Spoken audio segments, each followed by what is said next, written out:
உலகத்தில் சில உயிரினங்கள் தோற்றத்தால் அழகாக இருந்தாலும் ரொம்பவே ஆபத்தானதாகவும் இருக்கும். அதில் ஒரு வகை தான் இந்த கோல்டன் பாய்சன் ஃப்ராக்.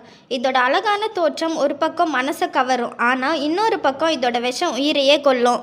இந்த தவளையோட உடம்புல இருக்கிற விஷம் எப்படி உருவாகுது, கொலம்பியா மக்கள் இந்த விஷத்தை எப்படி பயன்படுத்தினாங்க, மேலும் மனுஷங்களுக்கு இது எவ்வளோ ஆபத்தானது, இன்னைக்கு வீடியோவில் இந்த விஷமுள்ள தவளையோட வரலாறு, அதிசயங்கள் மற்றும் அதற்குள் மறைந்திருக்கும் மர்மங்களை பற்றி தெரிஞ்சுக்க போகிறோம். வாங்க வீடியோக்குள்ளே போகலாம். Welcome to Fact Discover Tamil.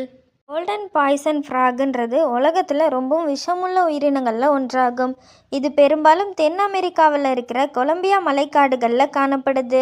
அங்கே இருக்கிற கொலம்பியா மக்கள் இதோட தோலில் இருக்கிற விஷத்தை அம்புகளில் பூசி வேட்டைக்கு பயன்படுத்தியனால இதுக்கு நஞ்சு தவளைன்ற பேர் வந்தது. ஒரு தவளையோட தோலில் இருந்து எடுக்கப்படுற விஷம் சுமார் 50 அம்புகளுக்கு பயன்படுத்தப்படுதாம்.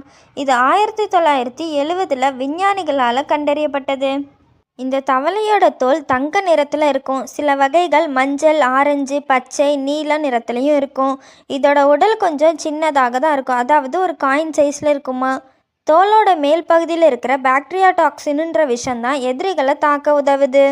ஒரு தவளையோட விஷம் கிட்டத்தட்ட 10,000 20,000 எலிகளை கொல்லக்கூடியது.